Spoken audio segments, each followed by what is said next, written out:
computer then. Hey everybody, so welcome back to another recording of the Creative Collective. We're here tonight with Paul Blair. Paul Blair, um, I've known him for a while now. Paul Blair is a broker, real estate broker in the Dallas area. Um, but he is an investor friendly real estate broker.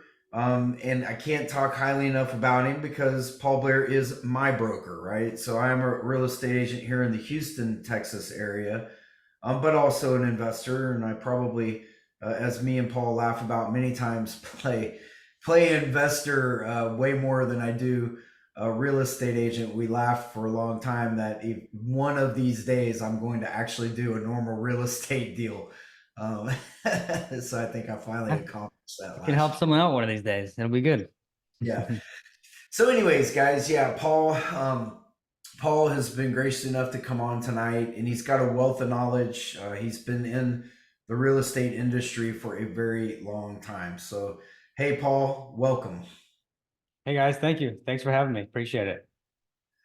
So yeah, so as I kind of talked about, I'd love to know about your background, Paul. So like, talk about how Paul grew up, where Paul grew up, and we'll Mhm. kind of venture from where you started as a young man to where you are now. Well, growing up was Western New York, so go Bills this weekend.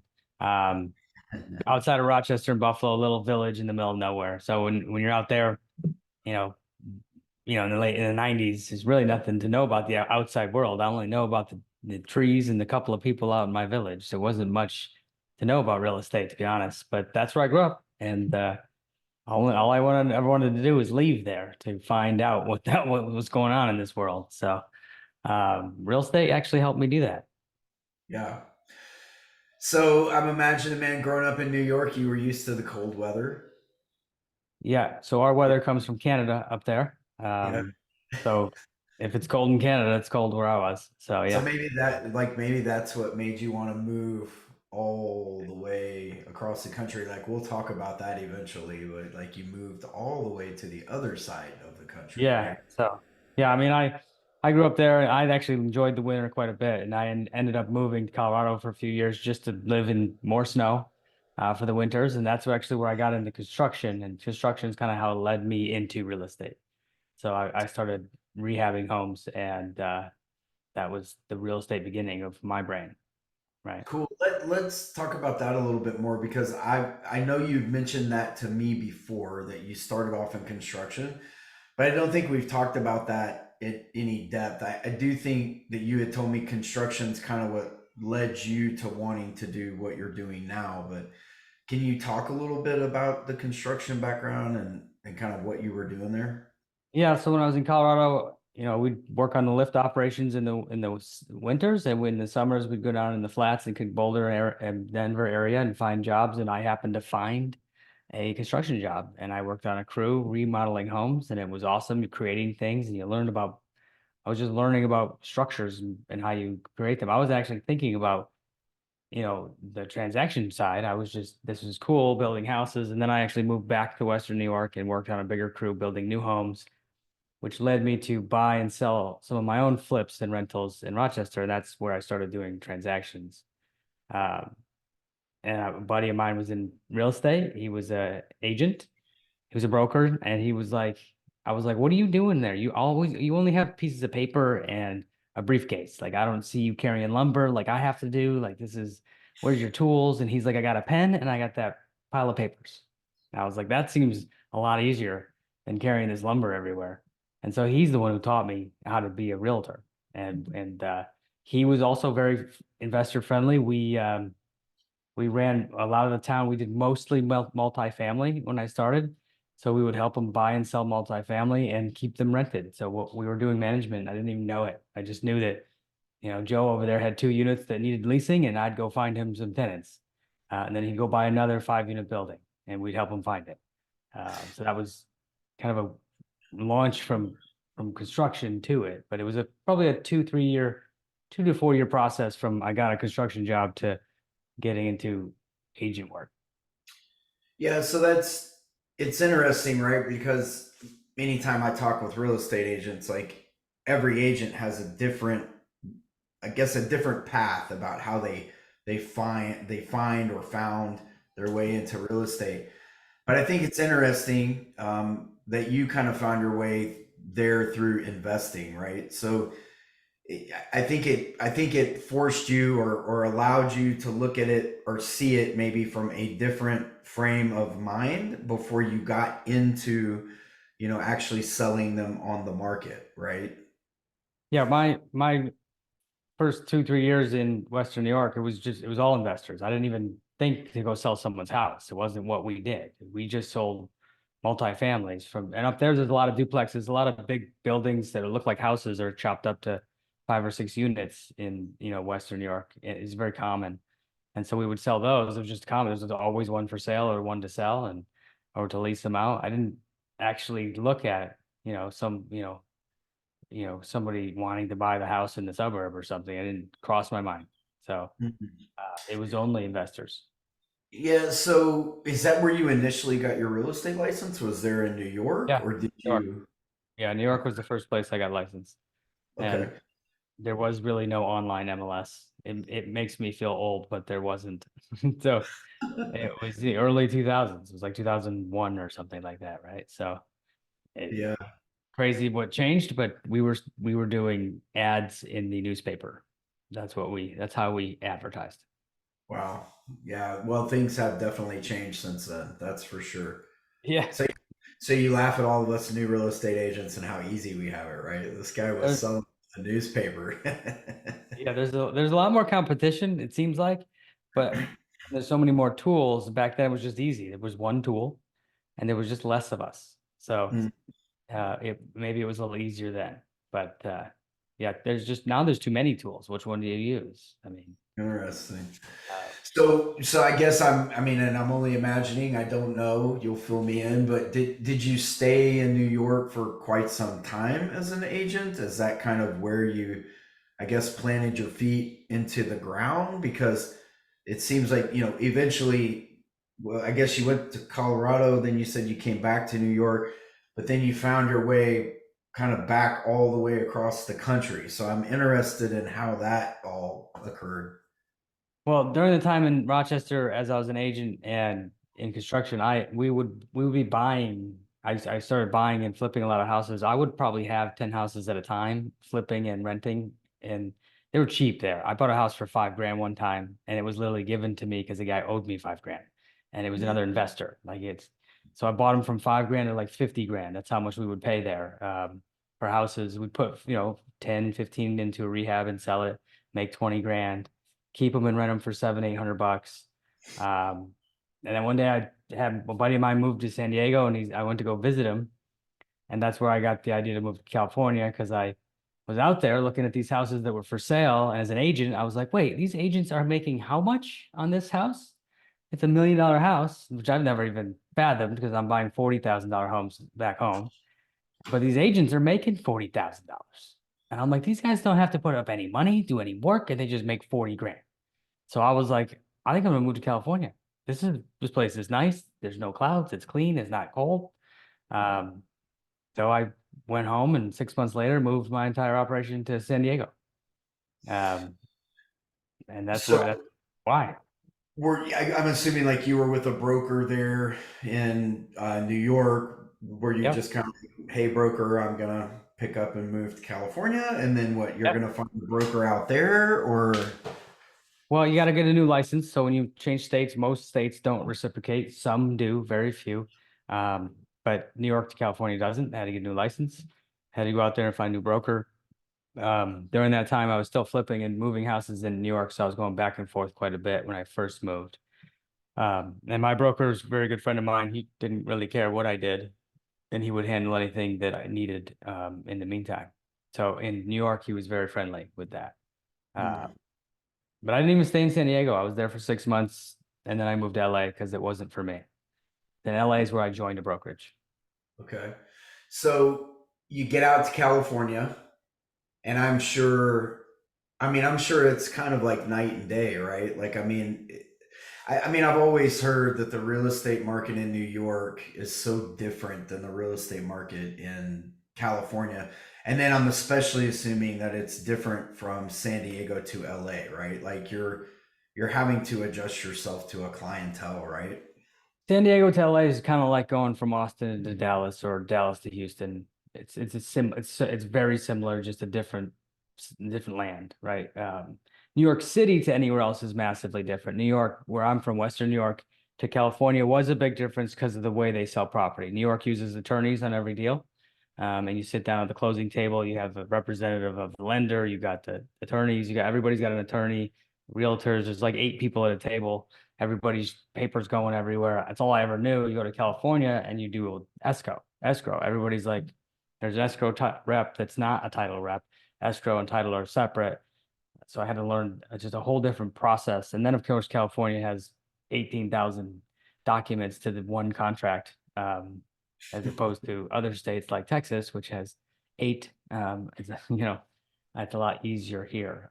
But yeah, every state's different. There's a lot to learn, verbiages, how people react to different things, and how to go about the transactions. Just a normal transaction, there's differences. Mm. So let's talk about now you're in California. So probably I guess you're changing and looking at things from a different way there in California. Like obviously, like you had said in New York, there's attorneys, there are all of this. The client's probably a lot different. You get to California, you're starting to get your feet in the ground. Like what, you know, hey, I'm getting ready to sell my first house in California. Like what's the journey there, right? I mean, that's because you from I there, and I've heard this story, right? You really take kind of a journey. Maybe you take flight in terms of your real estate career there, right? Well, I wanted to get back. I wanted to continue investing in all that, and so I was trying to find people that were similar minded.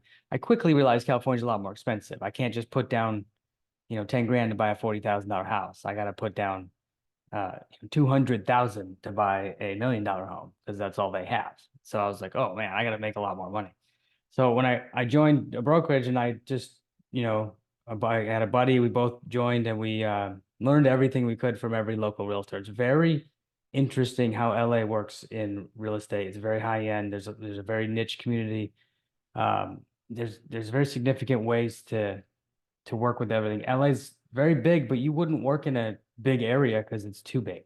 You can't go from Malibu to downtown in under an hour, hour and a half. It's too far. You wouldn't work in, south of downtown and then also do something north in the valley. It's too far. You really work in like a 6 mile radius.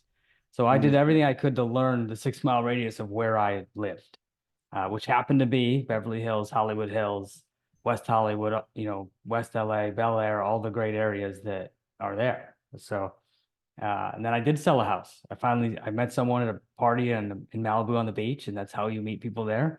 Just go out and meet people. Sold a $3 million house, and then the strike and the recession hit like as we closed in no, '07, right? no. So I made like $70,000, and I was like, "This is the best sale of my life. I'm gonna do it again tomorrow." And then I didn't sell anything again for like 10 months. Yeah. Uh, that was crazy. So it was very exciting, but then the market tanked. So that was aggressive. So that So was it's hard. like you're thinking to yourself, man, I just made this $70,000 sale, and now I better take that and go buy a tent at Academy because I might have to live down on the beach for a Ah, while. Like, like any late 20-year-old kid, I'm like, hey, I'm gonna do this every week. We're gonna at least sell one every month minimum from now on, my whole life. That's my calculations. I'm a millionaire at this point, right? And then, 2 months later, I was like, yeah, I don't have any money. So mm, because California's expensive. And so yeah, that was a eye opener, but I was already there, so and I was committed. So I made it work. That was an interesting world to work in. And it brought out a lot of investors, that recession. So we again went back to working with investors because I knew that they would be willing to make, moves. mm. Yeah, so interesting, right? How you keep finding your way. back to investors, I mean, let's talk about that, right? Because there's a way to go about finding the people that you're going to either be buying and selling homes for, right? So, how are you finding yourself going about finding these folks? I mean, are you just happenstance running into investors? Or do you just find that you gravitate towards them, or how is that working while you're out there? Well, in LA, when that happened, it was hard to find more people. So I switched brokerages again to actually manage a brokerage. And they had a very interesting office space, and that allowed me to find, it was almost like office time where we had walk-ins. So it was a weird space, very interesting space. I just talked to a guy who I sold another property to yesterday from that office. I sold to him last year. But in the Hollywood Hills, you could just drive around in the areas. What I like to do is just find properties that are being rehabbed, right? And then just try to just door knock that house. Hey guys, what are you guys doing over there? You guys fixing this to sell it? And I create the relationship. He might already have an agent on that property, but he might be looking for something else, and I'll go try to find that other property. Uh, I'll be okay with him using an agent here, but I will try to win his trust and find him a deal on another one. So because I'm investor friendly, I'm used to doing numbers. I'm like, okay, so this house over here we could get it for 850. I know if we put 200 grand into it, we could probably sell it for 1.35. And is that enough spread? And I could go present it to that investor and they'd be like, yeah, that makes sense. Because I know those neighborhoods, I'm pretty confident on what I'm telling them.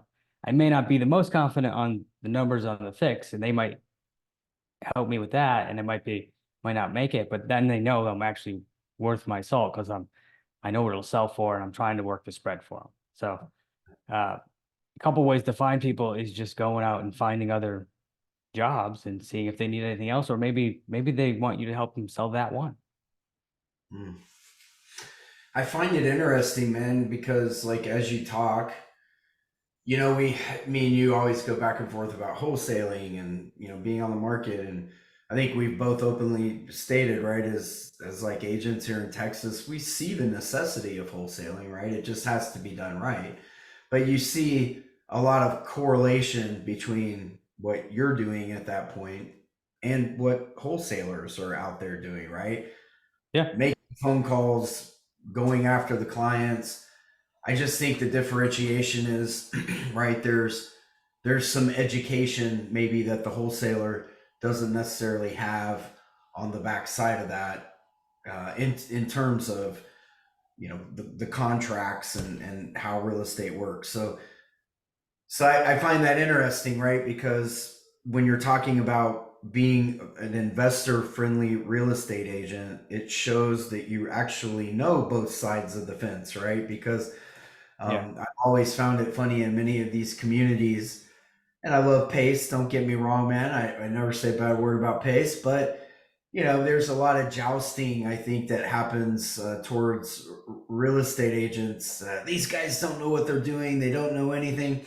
Well, you've run across an agent that does know what he's doing, and he's seen both sides of the fence, right? So yeah. I see that's that in a lot of the groups as well, and I sometimes I try to make a point to be like, maybe you should think about it because some of those agents do know, and they may actually be honest with their response, and you're just not believing it. Like sometimes they didn't read the contract. That's a lot of it. Like you said, there's a rub between the two parties, and it doesn't really need to be that bad, to be honest. So right. Yeah. So I mean, now that we're there, I mean, let's talk a little bit about it, right?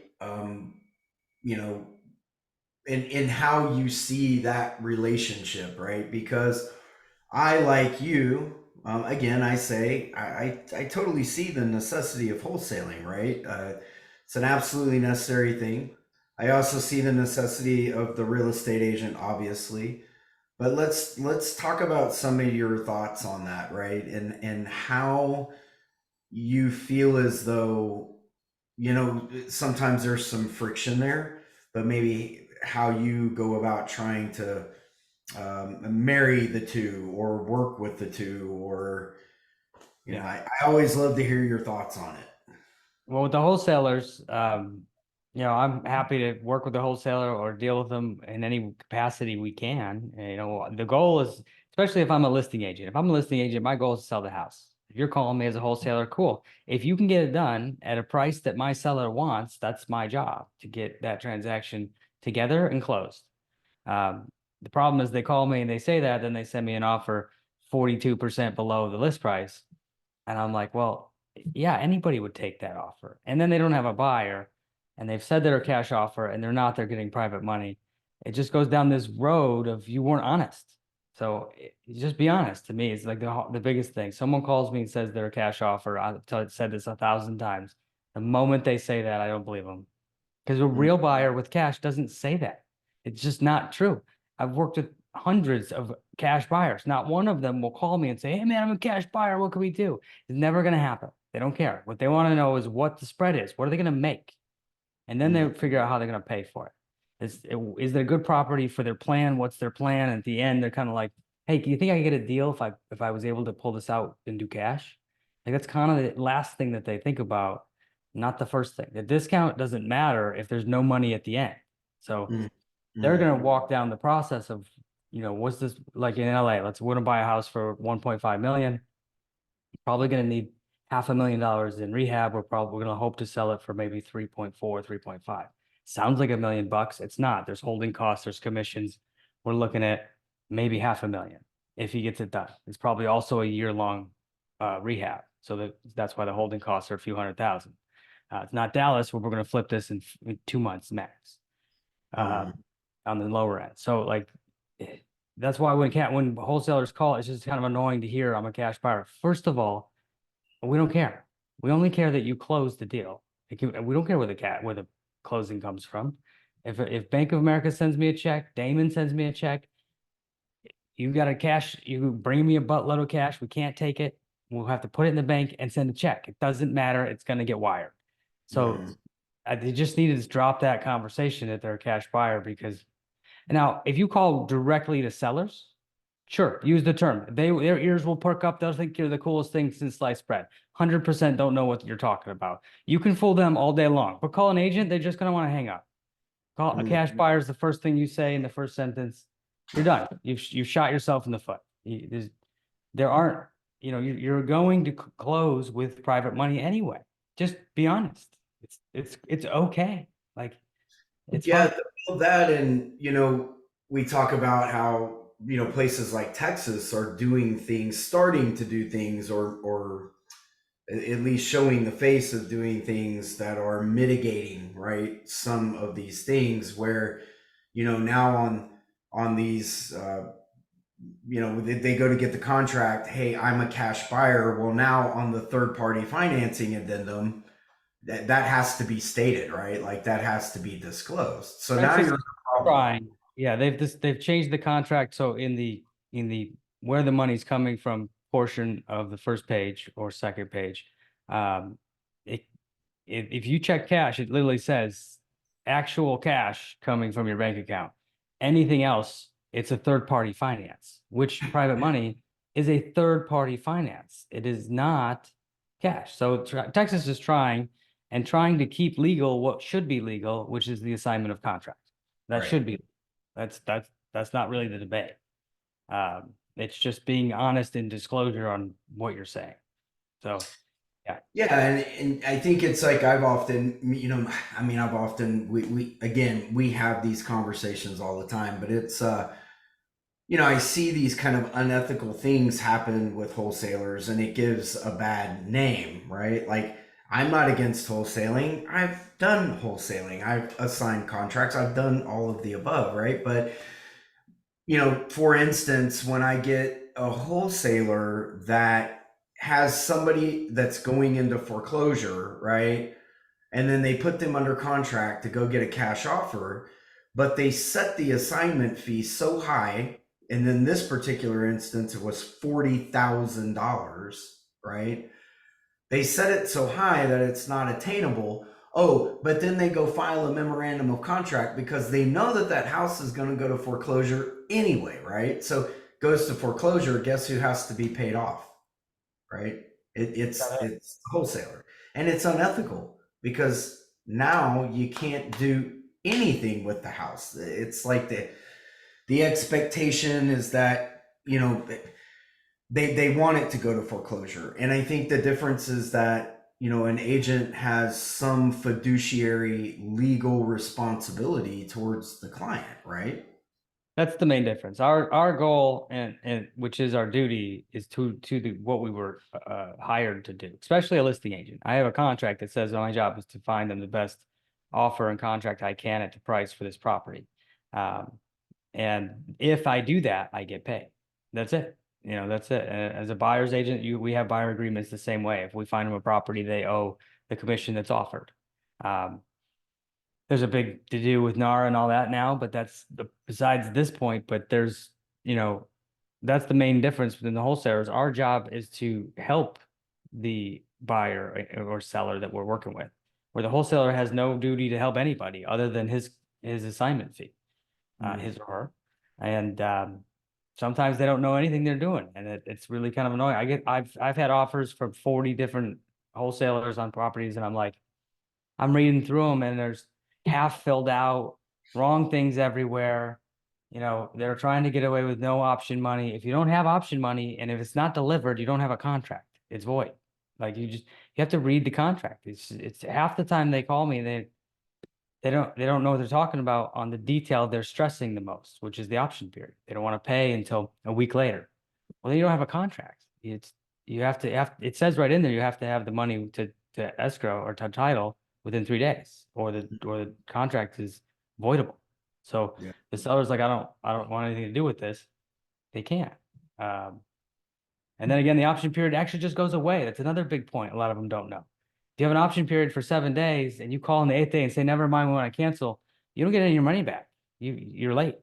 You have to do it on the 5 p.m. on the day of. It's 7 days, 5 p.m. on 7 days. It's 2 days, 5 p.m. If you call it 6 p.m., the seller doesn't have to give any of your money back Yeah. from the earnest or the option. And so these are pretty hot topics that a lot of wholesalers don't know. It's pretty common. It's just it's just in the contract. You just read it. It's right there. It's not, it should be understood. So I find a lot of problems there. I find a lot of problems with them yelling at me that did I submit their contract or their offer? And all they did was text me, I'll do it for 110. Do Yeah. what? What property? Who are you? I have no clue. And they're like, did you submit it? And I'm like, God, submit what? Agents don't have to submit anything that's not on an actual Texas contract. So if you send them an email or one of your own random contracts, they don't have to. And they may have already talked to their seller who says, don't send me those. You don't know what they've talked to their seller about and what they're approved to do or not. Yes, they have to submit it if it's a Texas contract. So if you want to actually get it through and force them, that's what it needs to look like.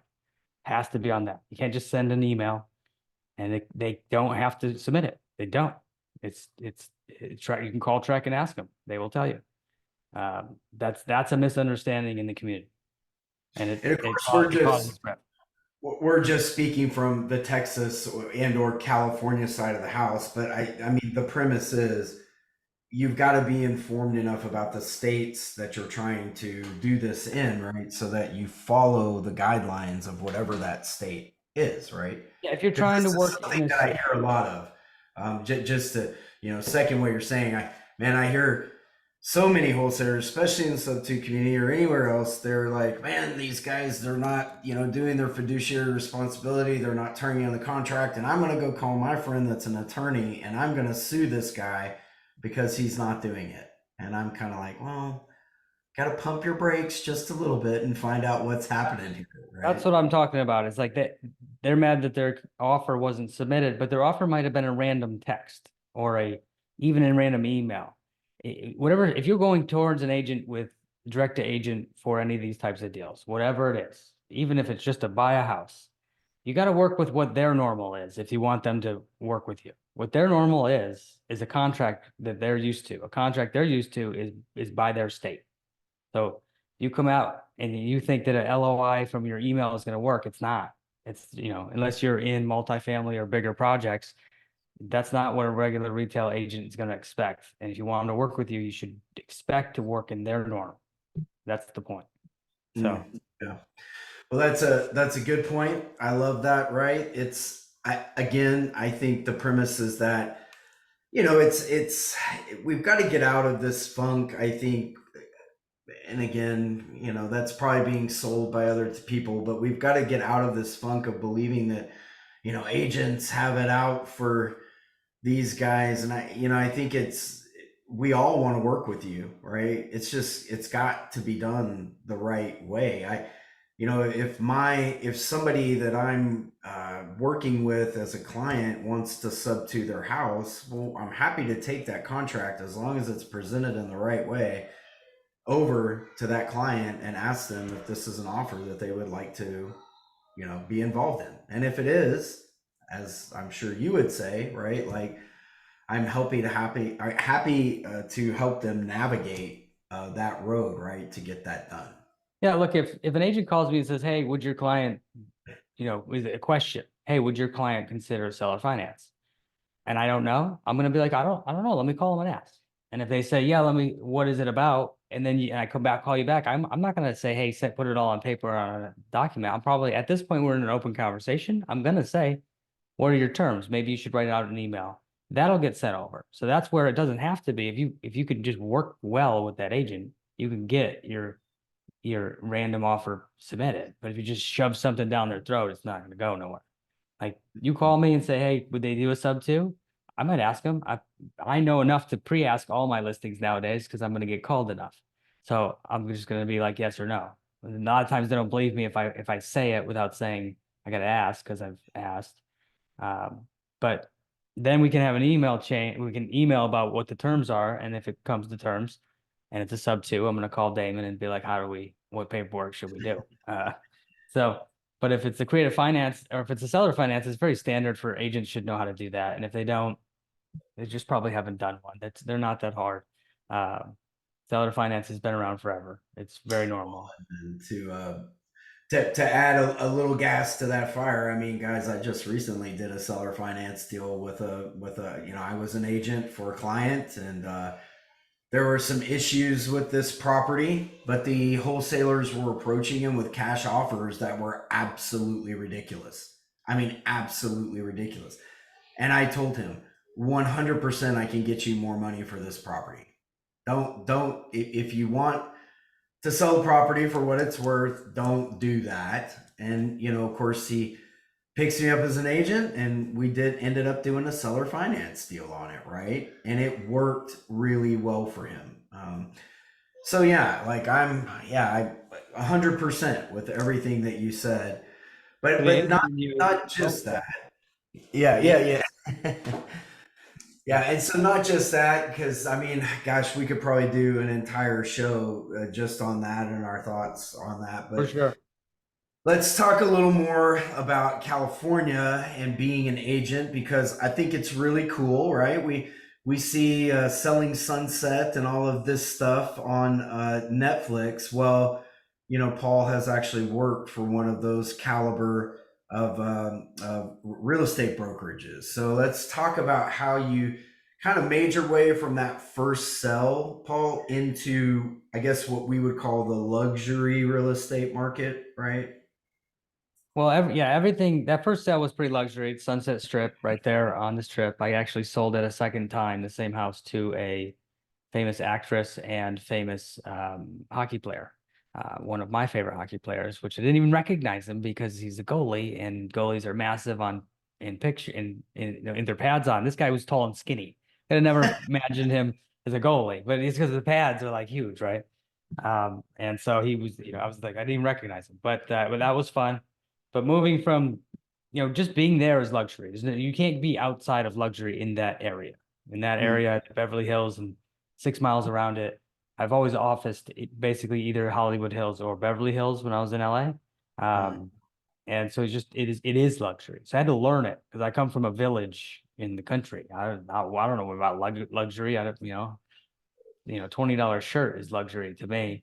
mm, So it was interesting to learn it and get into it. I mentioned I managed this little office. That little office was at the end of a car wash on the Sunset Strip. It was a little glass box about the size of this desk. And I sat in there, and everybody who was anybody got their car washed there. And so they'd roll in with their Lambo, walk down the hall, and look at me with my listings on the window and laugh at me and be like, "What are you doing? Selling real estate here?" And then they would buy a house, after seeing me day and day and day, because they'd come every 3 days. These guys wash their cars all the time, and this is where they go. So I met all these luxury people, and where do they live? The Hollywood Hills, because this is where the car wash is. So I just sat there every day for like a year and a half, maybe 2 years. And I met a ton of people. Like I said, I was on the phone with a guy a minute ago that I just sold his fourth property to in the last decade from meeting him there. Uh, but that, met lots of investors, people, all sorts of, people with big money. They just buy stuff to do it. And so that got me a lot of buyers and a lot of good friends, because they would just hang out with me while getting their car. You don't know, these people have no job. I don't know, it's the middle of the day.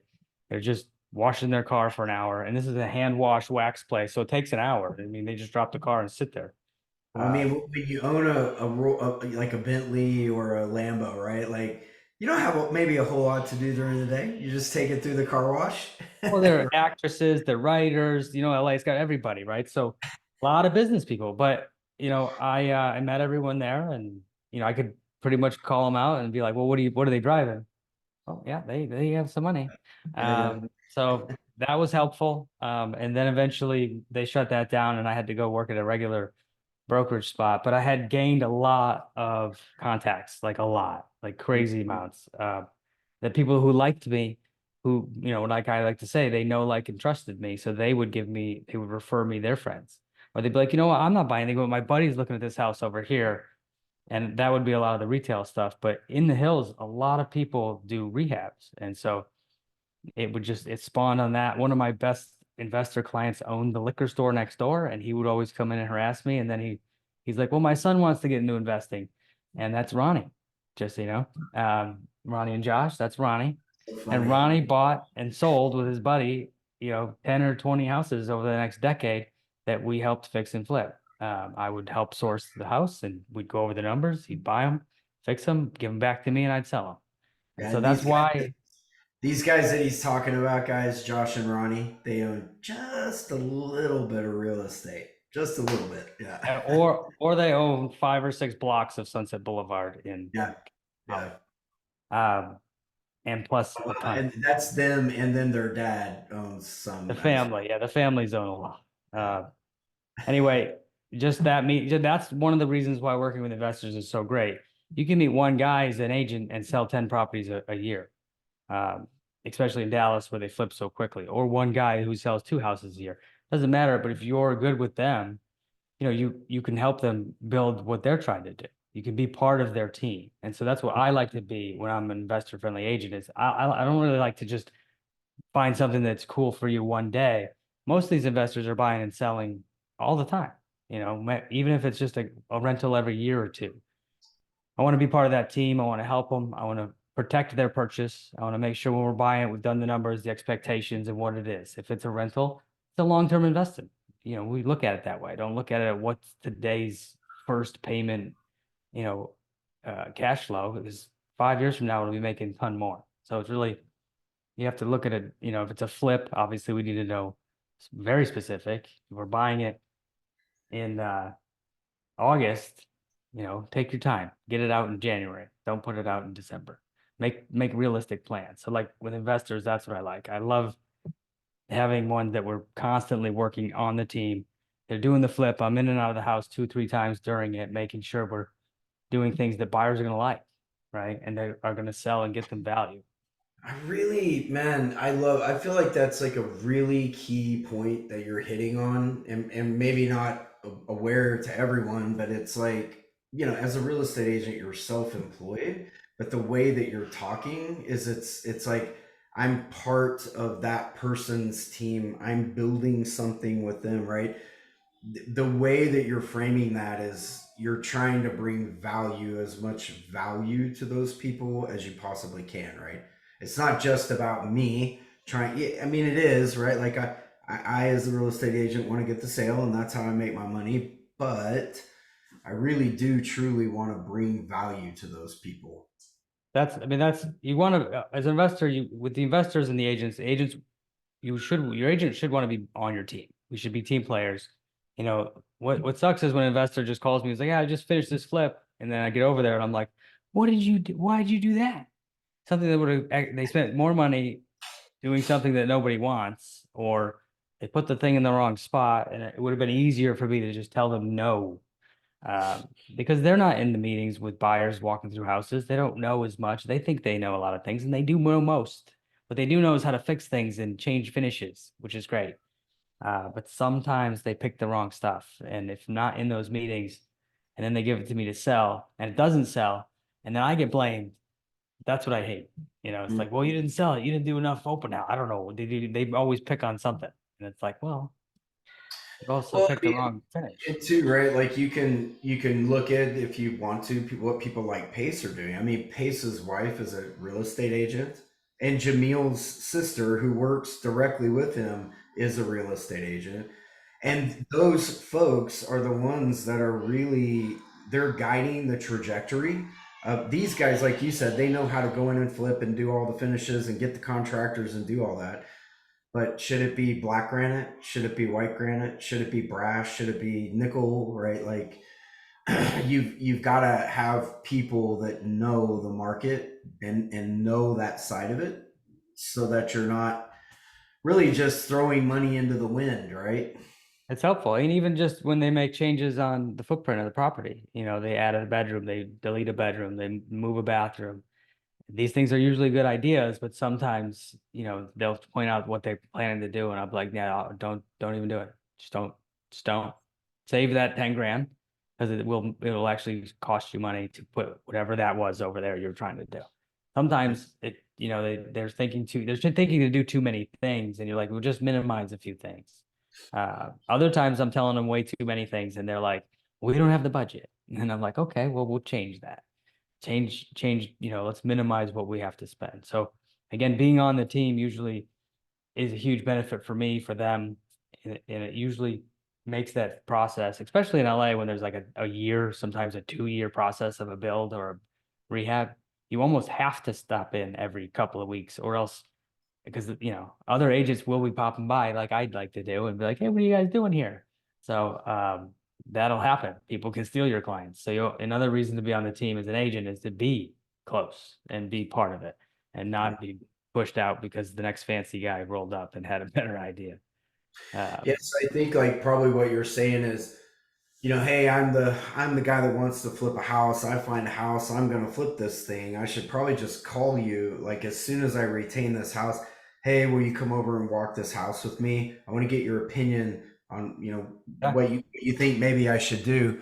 And then my flip is very much guided by some of that, talk back and forth, because I know that you're gonna list it for me as soon as I'm done, right? Yeah, if I didn't find it for you, that's okay. I'm not the guy that cares as much. I'd like to. I'm always looking, but you find something on your own, please get it done, because we know we need to move houses. And but yeah, day one, get me over there. Let's walk it together. That fixer, that investor generally has a great idea on what he's trying to do. And it might be, yeah, that's perfect. That's great, or it might be like, since I come from construction, I know that that wall, there's nothing behind it. You should open it, or you could put a closet over here, or this room is too small of a laundry. But if you take out that closet, now we got the room that will get you more money, whatever it is. So I love that, man. And it's so important. And people, if you're investing, you should be listening to this, because I'm an investor, right? And I will tell you, these markets are shifting, and like Pace and all these guys have been telling you, right? Sub two has been really good right now, but I'm starting to see a lot more of these 5s and 6% and 7% sub twos that aren't 1.5 times rent, and they aren't worth very much, right? The flipping market is coming back, guys. These rates are going to drop. They're going to go back down to 4.5 and 5%. And you better be ready to shift with the market as an investor. And this is the reason why I bring this up, is you need folks like this in your team, right? Who know what they're doing and can get you to the finish line. So anyways, that being said, Paul, because I do want to get to the marketing stuff, but let's wrap up California. I think you ended up, you worked in this small place, but then you ended up going, I think you had told me, man, you wanted to be in this luxury real estate market. You were, moving more and more and more. and then trying to go, I think, with a larger agency. So let's talk about like how you did that and where you ended up. So yeah, I went from that little place. I went to a bigger brokerage, name brand, and I worked there for a while. And then I had a buddy who had a boutique brokerage that was great, and it was going well. So I went over there for a while. And both of these are in the Hollywood Hills, so Beverly Hills. There's still luxury involved, but didn't really think much of it. I was just going about my way. And then a new brokerage opened up that was like just came out the gates swinging with all the big a lot of the big agents, and they have a show on Netflix selling Beverly Hills, not the other one selling Sunset, which I've done deals and know all the guys in all those shows. But I went to talk to them, and they were like, "Cool, we'll talk to you later." And I didn't. They didn't really. It sounded like they were going to let me in maybe in the future, but they were new. They didn't want to expand, and they were like 45 agents, as opposed to other offices, which were in the agents world. Usually, there's the bigger offices are a few hundred. And so I made it a point to go sell every luxury house I could find in the next 4 to 6 months. And I sold a ton. I sold a ton of houses in the next 6 months. It put a fire under my butt. And then I sold two people at that agency, and they were like, "Why aren't you with us?" And I was like, "I don't know. Talk to Mo. He wasn't, last time I talked to him, he said, hit me back later." And they were like, "Let me talk to him." And so they went, no. And then I got a call from them, and they were like, "Yeah, you should probably come back in. I can't believe you sold all that shit in the last 6 months." And I was like, "Yeah, I wanted to be around the people selling the high end stuff. I wanted to do what they do." And I had lost the listing to a guy, a seller of mine built a brand new house, and he was about to list it. And he was like, "I'm thinking about going with you or that company." And I was like, "What do you mean that company?" He didn't even know an agent there. That's how luxury branded they were at the time. Like he was just like, "I need that brand on my new house." It's a $4 million house on the side of on the side of the cliff in the Hollywood Hills. Views of everything, infinity pool, dope house, right? And I was like, Yeah. "I'm not losing this listing. I've been working on it for a year trying to get this damn thing." And so I got into that agency and I got that listing. And now that guy's building a $20 million house on the side of the hill. Um, so that particular sale got me probably 4 or 5 other sales that I did. But yeah, it was a push to get in with those guys, and then just because I wanted to, I didn't need it. I honestly probably could have done okay, but living there, living that world, it matters sometimes who you know. And when you're around guys like that and you're day to day rubbing shoulders with them, you learn a lot on the luxury. And they're inviting you to different houses to see different houses that you'd never see. And then that house the next time you go to a listing, you're like, "Oh yeah, I've been in the house down the street on the corner." And they're like, "Really? No one's ever been in there." And you're like, "Well, I've been in there." That matter to the luxury crowd in that community. So Well, um, I think that's an interesting segue, right? Because what you're talking about is building a brand, right? yeah. It is effectively the most important thing, I think, in terms of anything you do in a business is building your brand. And man, this is where I really wanted to end up with you because I always turn to you in this stuff. I think man, you just have a wealth of knowledge when it comes to marketing and building a brand and coming up with ideas in that area. So let's talk about that, right? You've now effectively built yourself somewhat of a brand in California. You are selling luxury real estate. You are working with a kind of high profile, brokerage. And so now I think you end up kind of selling down, wife and family. You move to Texas, but you've built a brand in California. Well, you're saying, okay, I'm gonna leave that brand here, and then I'm gonna take that brand and I'm gonna move it over to Texas. So let's talk about building a brand and marketing yourself. And for folks in here that have not done that yet, right, and they're trying to maybe build a wholesaling business or become real estate agent or whatever, um, hindsight 2020, right? If you knew then what you know now, how would you tell them to go about doing something like that?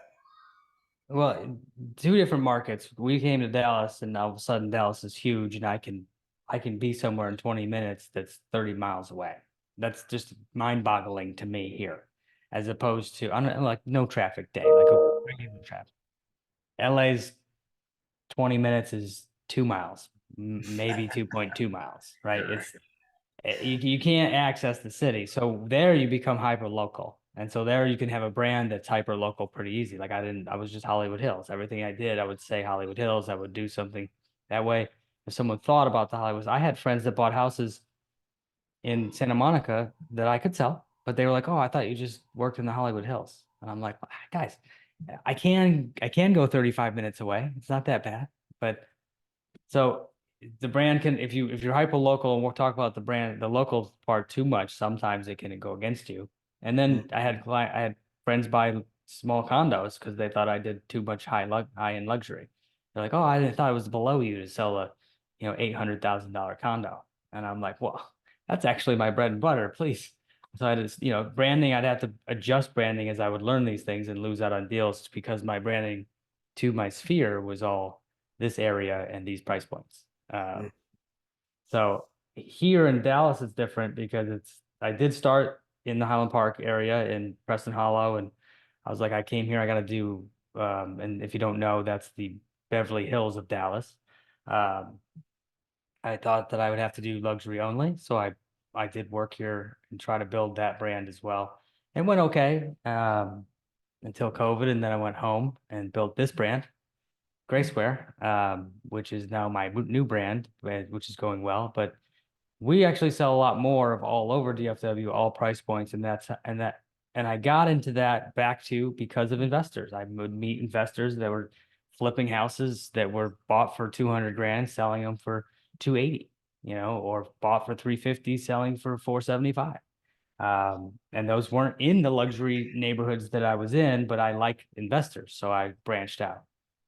But sticking with the marketing, I would market to those investors as an investor friendly agent in different platforms that they would be on, including, you know, places like Paces Community, places like Bigger Pockets communities, things like that. Anywhere investors are chatting, go in there and try to build that brand by chatting. Really, it helps, you know, you talking and putting yourself out there is what builds your brand when it comes to networking.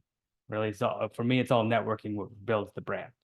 And then any kind of marketing material you put out there, try to face it and angle it towards the people you're sending it to. If you're sending it to investors, send it with, marketing that's what you're up to. If you're sending it to Hollywood Hills people, I'm only talking about the Hollywood Hills. So it's very, you know, it is to the point on where I'm sending it and who I want to get the branding message, and that builds it. And then people call me that are like, I know that you only work with investors here in Dallas because that's all they hear from me. They don't actually hear the other stuff that I do. Mm-hmm. So, so that, and then you built kind of the Gray Square brand, but now I see you branching out into other things, right? YouTube. You're becoming part of like this CRM we use, Follow Up Boss, part of that community, right? But let's kind of talk about that, right? Like, how have you started to branch yourself into the digital, like the digital marketing space, right? Like, I'm assuming YouTube and Instagram and Facebook, and I think that from what I've noticed, at least over the last year or two, you're progressing more into those arenas, and I Uh, guess just to figure out kind of what you're trying to do there. So I'm trying to bring back what I used to do in LA was a lot. I used to do a lot of social media in LA and a lot of videos, a lot of pictures and videos, but in LA it was very easy. I could be like, "Hey man, look at this cool house we just built." And it's on the side of a cliff overlooking downtown LA miles away, right? Just the dope pictures. And I got here and I was like, "Hey man, look at this cool red brick house that we just did the interior. It's not as cool. Doesn't get as much fanfare." So I had to figure out something to change it up because it's not as easy to find a material that people like when outside in Dallas it's pretty bland, right? There's cool houses if you can get to the cool houses for sure, but there's no geography. So now I've moved into I really embraced a CRM that does have a lot of email drip campaign marketing abilities, and I automate tons of it. If I know someone's an investor, I drop a tag or something in there, and they get the investor. Now I know that they're just getting a campaign from me that's pre-written with a bunch of cool stuff that drops in their email. But also, we're gonna retarget them on all the other things like Facebook and Instagram with ads that with ads and or videos that I may make, and about either that investor tag, that buyer or seller tag. So they're gonna see my face or my brand randomly. I'll have people be like, "Man, I see you everywhere." I'm like, "Where?" And they're like, "I don't know." And I remember because we retarget. It's a way to do things. Just like if you Google, whatever you're trying to buy, and now it's on the side of every website. That's called retargeting.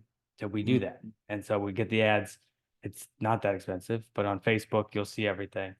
Um, and then of course now I've pushed heavier back into video. I did a really fun video about a fixer that I did, a terrible house that I listed, and I just laughed about it in the video the whole time. Instead of a regular property tour, it's like, "How look how cool this house is," and a very, everything. I just was like, "Look at this crappy house. Look at this. You got to tear this out. This is shit. You got to do." Just went through the house like that, and we did really well. But that was a very investor friendly. So then what I would do is anytime I talked to an investor, I would drop a link to it in a text or an email or something of that video, and then they would know me as that investor guy because I sent them a video to my YouTube, which which I have a big push on this year a little more to do a lot. I have so many things we're going to do with it. Because video really is. So if you're looking for exposure, and even if you're just looking for people to sell their homes that need a lot of work, like cash offer type things, you could do a lot of YouTube videos on that and drop them to people and do ads on that. You might do well. I see those ads. People are doing them. So, and then you can take from that and then just push it everywhere else. So my goal is we start on YouTube and then we cut it down for every other platform, right? That's a lot of what we do. And then we automate a lot of it too. A lot of it has to be automated to be able to keep up with things. So post it here, cut it, and then automate the postings on the other sites. And as a brokerage, we automate a bunch of information onto the brokerage social media pages to keep the brand alive. That looks like the brand created it, but it's just automated. AI does a lot for us here these days, automations. So we do a lot. There's a lot of that branding, just circling constantly, and the idea is consistency. And because of that, when I call people, they like answer the call and they're like, "Oh yeah, I saw your ad the other day," or they saw something, and I'm like, "I don't know what they saw," but what's nice is they took my call and they know who I am. Mm. Uh, as an agent, that's what we need. We prefer them to call us, but if they're not, at least they know who we are when we're calling. So those two things kind of go together. Yeah. Yeah, well, I think that brand awareness is really important as an agent, right? Because it's really about trust. I mean, somebody's trusting you to sell or help them to make one of the largest purchases that they'll ever make. And so they got to trust you. And if they're Yeah. contacting you from a video that they saw, you've already somewhat bridged that trust gap, right? So they're aware of your brand. It's know, like, and trust you. And with any kind of transaction, whether you're agent or investor or whatever, the other people in the deal really need to know, like, and trust you to be comfortable and to do it. That's once they do that, they'll probably listen to what you have to say and take a lot of weight to it. You Yeah. do know what you're talking about. They just trust me half the time. They know what I'm talking about, and I'm sitting here explaining things, and they don't even care. And I'm like, well, I'd like to explain what I'm doing here, please. You don't have to just let me do my thing. And some do, but yeah, I think with the with the sub two and the creative offers and the investor offers direct to even consumers or agents, a lot of the hindrance is the re-education on every call. Like that, you calling an agent that's never heard of wholesale, you got to educate them, and if you don't, it's not going to go anywhere. And the same thing on a creative or sub two. Almost every deal is a new re-education on every deal.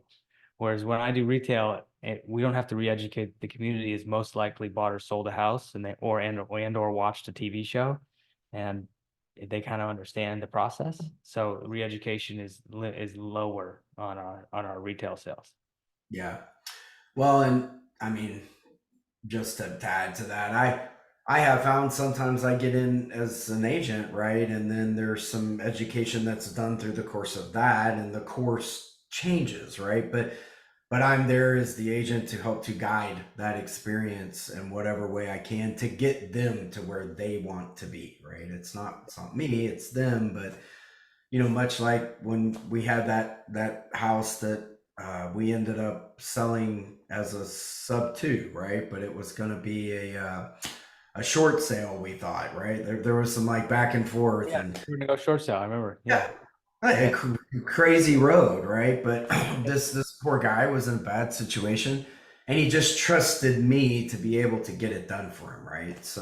yeah, So it yeah. kind of speaks to If something like that, if you get the trust at what in the community, in the people you're working with, it goes a lot easier. You're then part of the team, like you are with the investors, like I like to be. If they trust me, I'm on their team, right? That's the main thing. As we still need to go through things, but having the trust is big. Well, I love that, man. Well, Paul, I'm sure that we could have you on and probably talk like a whole nother hour about Oh, marketing and get really deep and all of that.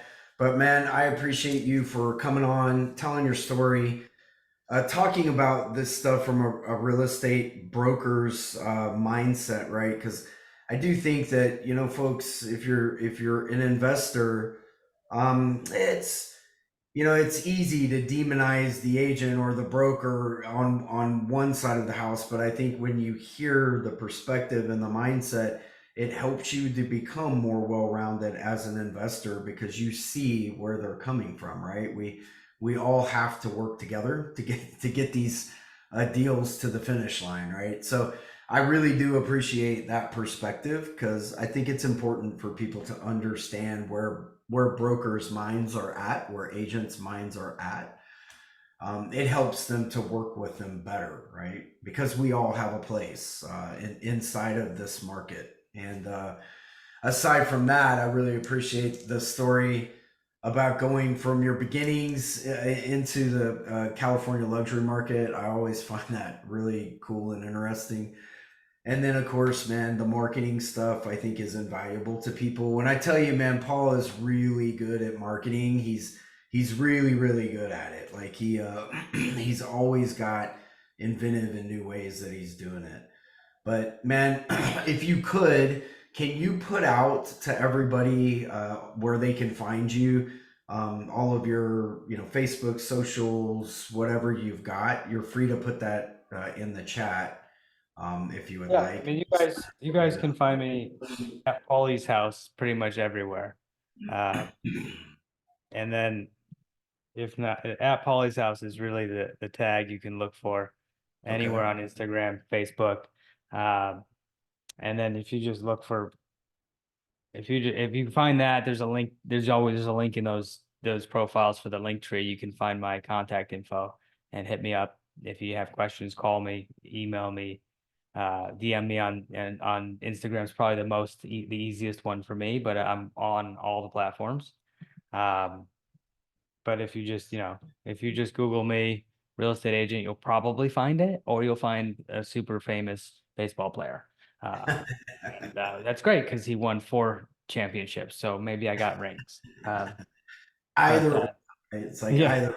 I'll take either. it's Yeah, you know so guys, if you are looking to work with an agent here in Texas, of course me, of course Paul, Esteban is in here, but Paul, man, is a wealth of knowledge. He can help you in any shape, form, or fashion to understand real estate better. And of course, if you guys know of anybody that wants to get in touch with an agent or anything, please direct them over to Paul. And yeah. Paul, man, Or if you're an agent and you have questions on what's best to work with an investor, this state or another, and you want to just chat about it, hit me up. I actually take lots of calls on working with people, and just you know like this, just sharing information is usually helpful. absolutely, man. Well, Paul, we appreciate you, man. And as always, guys, I always appreciate people giving of their time. It's been the it's been the most important thing in my life, man. People that have been willing to pour time back into me when I didn't have the knowledge. So thanks, Paul. I appreciate you, man. Yeah, oh, I really appreciate sharing. So, and Yeah, thanks for having me on, guys. This is really cool. I appreciate it a lot. absolutely, man. Talk soon, Yeah. Paul. All right, guys, take care.